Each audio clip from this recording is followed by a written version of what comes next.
Sejam muito bem-vindos a mais um vídeo aqui no meu canal. Eu sou Daniele Roseno, sou advogada, especialista em Direito Internacional, Direito Tributário e Direito de Imigração canadense. E eu estou vindo aqui, infelizmente, para a gente conversar um pouquinho sobre a bomba que o Departamento de Imigração soltou hoje na indústria de imigração para o Canadá e que vai afetar diretamente os estudantes internacionais, as pessoas que estão planejando vir para o Canadá através de um college para estudar, para ter uma experiência de trabalho, talvez até para se qualificar, visando aí no futuro a aplicação da residência permanente. Então é sobre isso que a gente vai conversar hoje. A notícia é de hoje e é extremamente importante que você compreenda o que o governo canadense estabeleceu para esse ano de 2024 e aí, a partir daqui, a gente vai conseguir tirar algumas conclusões do que esperar para esse mercado aí nos próximos meses e, pelo teor da notícia, pelos próximos 2 anos, pelo menos. Vamos lá. Então, no dia de hoje, o ministro de Imigração aqui do Canadá, ele decidiu, que ele ia começar a semana jogando uma bomba nos estudantes internacionais. O Canadá lançou um comunicado oficial, tá? Então, está aqui, ó, no site do governo canadense.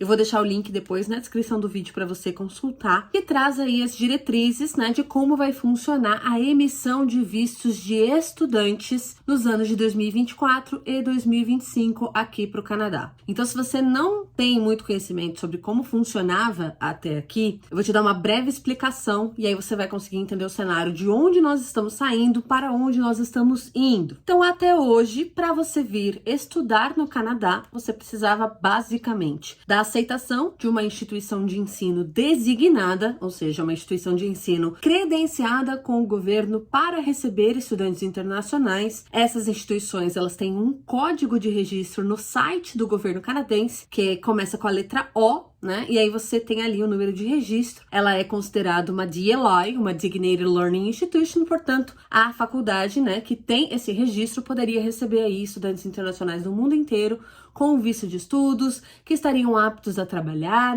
ter acesso ali às 20 horas, autorização de trabalho de 20 horas semanais, durante as férias aquela autorização de trabalho full time. Em alguns casos, desde que atendidos determinados requisitos, esse estudante poderia, ao término do curso, aplicar para um visto de trabalho aí de até 3 anos para trabalhar legalmente no Canadá. Essa basicamente era a maneira pela qual a grande maioria das pessoas vinham para cá, visando a residência permanente no futuro. E qual que era o ponto que diferenciava o Canadá de outros países, como por exemplo a Austrália ou a Irlanda? É que os estudantes internacionais matriculados nas faculdades aqui, dentro desses requisitos, atendendo esses requisitos, poderiam trazer consigo a família. Então, o cônjuge viria acompanhando com visto de trabalho aberto.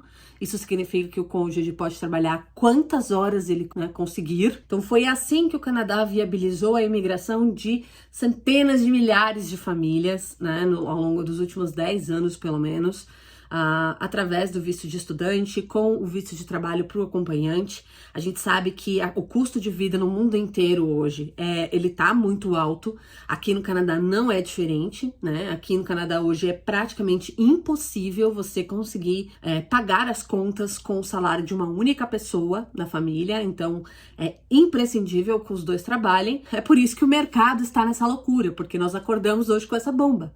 Como assim? Os estudantes internacionais que desejarem vir para o Canadá a partir de agora não terão o benefício do visto de trabalho aberto para o cônjuge. Então, eu acho que de tudo o que foi falado nesse comunicado, essa é a maior bomba, tá? Esse é o ponto principal, esse é o ponto que deixou todo mundo em pânico.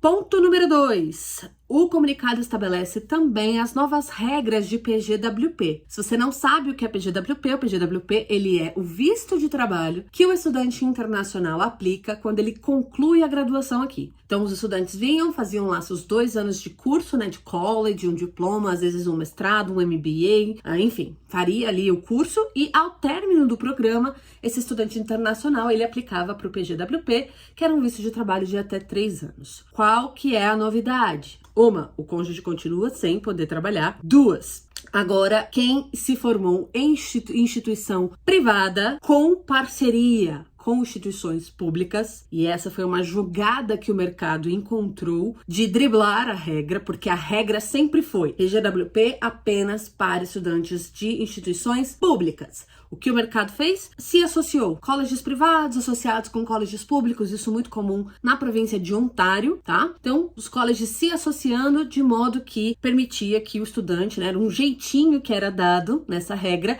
para que o estudante de colégio privado pudesse ter acesso a esse benefício do PGWP ao término do curso, já que, por conta da associação, ele sairia do college com um diploma de college público.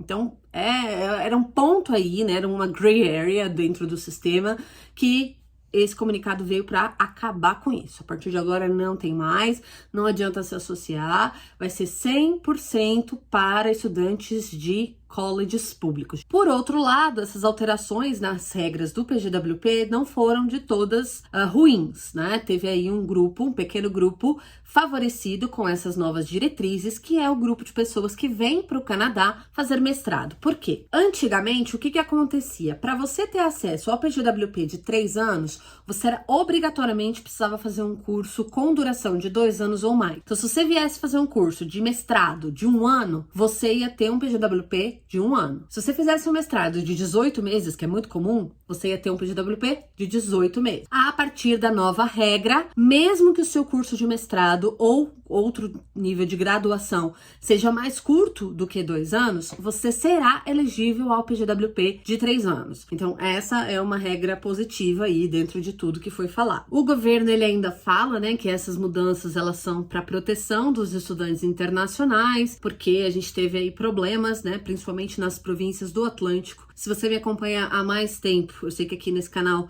os vídeos, né, a gente vai voltar a postar os vídeos aqui nesse canal, mas se você me acompanha dos meus outros canais ou das minhas redes sociais e me acompanha falando sobre Canadá há mais tempo, você sabe que eu sempre chamei muita atenção para essa questão das províncias menores. Por quê? Não adianta você vender a província como se fosse, né, a terra prometida, sendo que o local não tem estrutura para receber essas pessoas. E o que a gente percebeu principalmente, eu diria, do período da pandemia, é que houve uma promoção exacerbada das províncias do Atlântico, que são províncias ainda muito pequenas, províncias que ainda não têm, né, muita estrutura, às vezes até para os próprios moradores. A gente sabe aí que a crise de saúde nas províncias do Atlântico é absurda, né? Você pode ficar anos esperando para ter um médico de família, a dificuldade de atendimento é grande. Então, assim, não é uma coisa simples, né? Quando a gente fala de imigração, a gente tem que lembrar que para receber essas pessoas, o país precisa ter a mínima estrutura de saúde, estrutura de escolas, estrutura de moradia. E aí eu acho que o ponto principal foi essa união, né, da crise local, principalmente, né, que chamou muito a atenção do governo federal, o número de pessoas que estavam indo para o Atlântico sem que a província tivesse estrutura para isso, ao ponto em que a gente chegou numa situação em que as pessoas não tinham onde morar, as pessoas não tinham como alugar imóveis, porque não tinha imóveis disponíveis, né, para alocação. E aí o governo falou, opa, peraí, a gente vai ter que fazer alguma coisa, porque simplesmente saíram vendendo curso, vendendo o Atlântico, né, como o próximo caminho do ouro no Canadá, e as pessoas compraram, e aí quando chegaram lá, se depararam com um local sem a mínima estrutura para recebê-las. Então, assim, a crise com relação ao Atlântico foi muito grande no final do ano passado, tanto que o governo obrigou algumas instituições de ensino de lá a cortarem vagas dos programas de estudos e fecharem alguns programas de estudos, de modo que os alunos que haviam sido matriculados tiveram que cancelar todo esse processo, né, toda a matrícula, todo o dinheiro que pagaram, enfim, receber de volta, aquela loucura. E agora a gente já começa o ano aí com essas novas diretrizes, um comunicado oficial, então a gente não tem muito o que discutir, está no site do governo canadense. Eu acho muito difícil que a gente tenha alterações a partir daqui. Agora, de maneira prática, a maior alteração ali que, né, ficou clara pelo comunicado do governo é com relação a como vai funcionar o monitoramento de tudo isso. Porque não adianta você chegar e falar, olha, então, nós vamos limitar, né? Agora nós só vamos aceitar 360 mil aplicações de visto de estudantes por ano. Porque é isso que tá dizendo. Basicamente, vai haver um limite de vistos aprovados. Coisa que em 10 anos, trabalhando nessa área, eu nunca tinha ouvido falar para estudantes internacionais, né? A gente já viu a limitação de vagas para processos de residência permanente, especialmente, mas para estudantes internacionais, a gente nunca nunca tinha ouvido falar sobre isso, justamente porque a gente sabe que os estudantes internacionais, eles têm aí um peso muito grande na economia do Canadá, né? Serão 360 mil vagas para o ano. Essas vagas serão distribuídas por todo o país, então não significa que, são 360 mil vagas e 100 mil vai ser para Toronto, 100 mil vai ser para Vancouver, 100 mil para Montreal. Não, eles vão distribuir por todo o país de acordo com a população daquela região. Então, muito possivelmente, eles vão avaliar a questão do mercado imobiliário da região. Crise imobiliária, pessoal, aqui no Canadá é uma realidade. Se você não sabe do que está acontecendo, se você não ouviu falar sobre isso, pesquise. Crise imobiliária aqui é um fato. Esse período pós-pandemia, né, se refletiu principalmente no mercado imobiliário. Então, provavelmente o governo vai avaliar e vai pesar, né? Eles dizem isso no comunicado, que eles vão avaliar a questão da população, da estrutura, para definir quantas vagas serão distribuídas para cada província. E a província vai ter a função de distribuir essas vagas que ela recebeu para as instituições de ensino locais. Então, assim, esse é um ponto um pouco preocupante, né? Porque isso dá para o governo provincial o poder de decidir quem vai estudar onde, quais as instituições que de fato vão poder receber estudantes internacionais. Eles muito provavelmente vão favorecer as instituições que têm maior participação do governo, ou seja, que o governo é maior proprietário, né? Que o governo recebe mais dinheiro. E isso pode prejudicar bastante os estudantes internacionais, mais ainda, né, do que essas próprias diretrizes já prejudicam.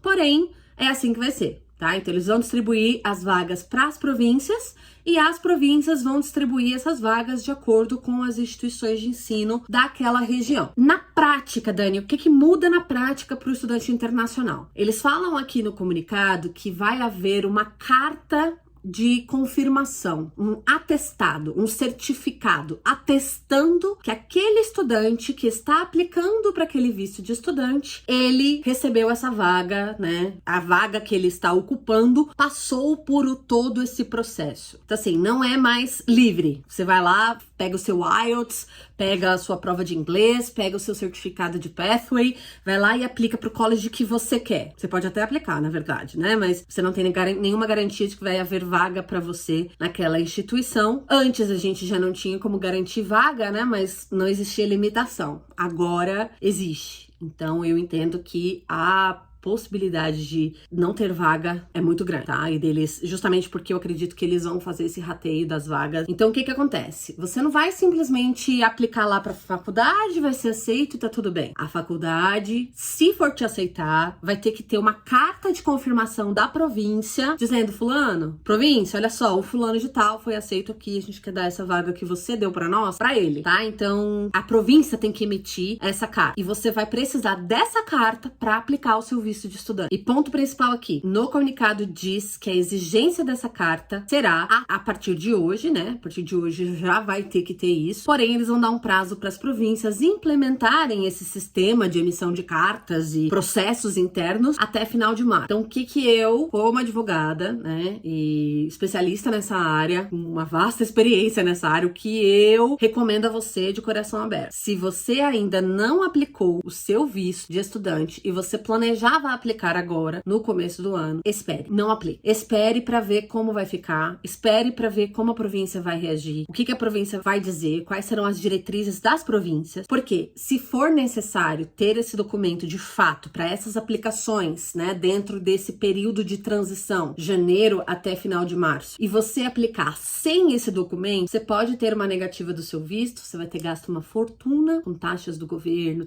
traduções juramentadas, taxa de biometria, exame médico, aquela coisa toda, e aí você pode se deparar com uma negativa de visto, que faltou esse documento que na verdade estava no meio da gray area. Dani, mas isso não é injusto? Porque já que eles estão fazendo essa mudança, eles deveriam, né, pegar leve com as pessoas que estão aplicando. Concordo com vocês, né? Se a gente estivesse falando aí do sistema jurídico brasileiro, seria mais organizado nesse sentido. Mas, pessoal, aqui não é assim que funciona. Então aqui, quando a gente está falando de gray area, que são essas áreas cinzas, acinzentadas, esse período de transição que ninguém sabe muito, ninguém tem certeza de como vai funcionar, ninguém tem ali um manual, né, explicando passo a passo de como vai ser, por experiência própria, te digo, não tenha essa dor de cabeça. Não puxa essa dor de cabeça pra você. Porque no final eles vão dizer, ok, a regra é nossa, a gente muda a hora que a gente quiser. Neguei seu visto, se você quiser, aplica de novo. E aí lá vai você gastar todo o dinheiro novamente pra aplicar o visto, porque você quis correr pra aplicar, né? Então eu não recomendaria, tá? Se você tiver com processo de visto ongoing, aí nesse período, né, já tava planejando aplicar entre janeiro e março, não aplique. Segura, espera pra ver como que vai ser. Evita fazer pagamento, college, pra agências, pra tudo. Segura e deixa estar. Deixa ver como é que vai acontecer. Pra você dar um passo com maior segurança, principalmente você que vem aí com a sua família, né? Porque eu acho que essa notícia é uma bomba, um balde de água fria, né, nas famílias que estavam planejando vir pra cá. O comunicado não fala nada sobre o visto de estudante dos filhos, então, conhecendo as regras de school board, né, que são as secretarias de educação daqui, desde que o pai ou a mãe esteja regularmente matriculado numa instituição pública, com o códigozinho ali do DLI, do DLI, a criança não vai ter problema. O visto de estudante não deve ser negado por conta disso. O ponto principal aí é que o cônjuge não vai ter mais o visto de trabalho. Muito provavelmente o que a gente vai ver agora é uma sequência de negativas de visto por questões financeiras, por mais que você atenda ali o requisito mínimo, né? O requisito mínimo é tanto, eu provei tanto. Muito provável venha a ter aí uma negativa de visto por questão financeira. Por quê? Porque o governo vai querer ver se você tem condição de manter os seus familiares aqui durante todo esse período sem trabalhar. E isso é que vai pesar para a grande maioria dos estudantes internacionais. Infelizmente, né, pessoal, esse é um comunicado que ele vai contra tudo que a gente vê o governo falar, né, ao longo dos últimos anos aí, né, de estar preocupado com a imigração, de estar aberto à imigração. Não, estamos abertos, o Canadá quer brasileiros, o Canadá quer imigrantes, o Canadá precisa da força de trabalho e tudo mais. A gente sabe que os estudantes internacionais são, de longe, a força de trabalho mais qualificada que o Canadá recebe até hoje, né, porque a grande maioria dos estudantes vem para cá, investem num college, gastam rios de dinheiro investindo num college, depois se tornam residentes permanentes e vão para o mercado de trabalho colaborar com a sociedade. E aí a gente recebe esse balde de água fria, essa bomba, literalmente, e aí você precisa recalcular tudo. Você precisa rever aí o planejamento, às vezes de anos, né, da sua vida. Eu acho que eu passei por todos os tópicos dessa mudança principal, né? Então vai ter limitação do número de estudantes internacionais. Para aplicar o visto de estudante, você vai ter que ter a carta de atestado da província, vai ter alteração do visto de trabalho do cônjuge, então o cônjuge não vai mais poder trabalhar. Para você trazer seu cônjuge, muito possivelmente você vai ter que comprar um outro curso para ele, né? Então, mais custo. Ou então você vai ter que provar que você, né, tem ali condições de bancar toda a sua família aqui durante esse período do seu college, né? Dos seus 2 primeiros anos de estudo, muito provavelmente. Vai ter alteração no PGWP, né? Principalmente aí para quem faz cursos com duração inferior a 2 anos, que antes não tinham direito a 3 anos de PGWP e agora terão. Porém, as pessoas que estavam fazendo cursos oferecidos por associações de instituições de ensino privadas e públicas, essas pessoas não terão mais direito ao PGWP e essa regra específica valerá a partir de setembro desse ano. Tá? Se você já está no Canadá, você já está regularmente matriculada, exceto nessa questão dos cursos de associações, no geral, se você está aqui matriculado, fazendo um college, fazendo um MBA, né, e tá com a vida seguindo aí, difícil, mas tá seguindo, você não deve ser afetado, né? Verifique com a sua instituição de ensino se as regras se aplicam a essa instituição em si. Se você ainda não veio, estava no planejamento, recalcule a sua rota, verifique se você não é qualificado o suficiente já para vir para o Canadá como residente permanente, verifique aí se você talvez não consiga vir para cá através de uma job offer, de uma oferta de emprego, caso você seja realmente qualificado. E lembrem-se, profissionais qualificados, não existe apenas o Canadá, né? Esse é um ponto que eu acho que é importante a gente falar. Não existe só o Canadá. Se você é um profissional qualificado, verifique também a sua elegibilidade ao Green Card nos Estados Unidos. A gente tem aí uma movimentação muito grande dos Estados Unidos na retenção de profissionais qualificados, especialmente profissionais de TI. tá? Então talvez você tenha perfil e tá aí perdendo seu tempo pensando em college pro Canadá, quando você poderia já estar aplicando o seu green card pros Estados Unidos, tá bom? Eu pretendo voltar com mais vídeos aqui pra esse novo canal. O meu antigo canal caiu, infelizmente. Trabalho de toda uma vida, 8 anos de canal, e agora a gente vai ter que começar do zero, mas tá tudo certo. Se vocês tiverem dúvidas, mandem aqui nos comentários. Se vocês tiverem adendos ao que eu falei aqui, se você tiver algum ponto que ficou controverso, manda aqui pra mim nos comentários. Vamos discutir a respeito disso. Essa é uma notícia de hoje, que eu acho que pegou todo mundo de calça curta, né? Todo mundo meio que de surpresa. E agora a gente vai ter aí que recalcular. As empresas de imigração devem estar uma loucura. Os consultores educacionais devem estar com o celular tocando o dia inteiro. Então vai levar aí algumas semanas pra gente conseguir organizar a casa e, né, pensar com mais clareza em quais serão os próximos passos. Eu espero que vocês tenham gostado desse vídeo. Se você não é inscrito no canal, se inscreva. Estou recomeçando o meu canal. Então se inscreva aqui no canal, deixa o seu comentário, deixa aqui seu like, ativa o sininho para você receber as notificações e a gente se vê no próximo vídeo.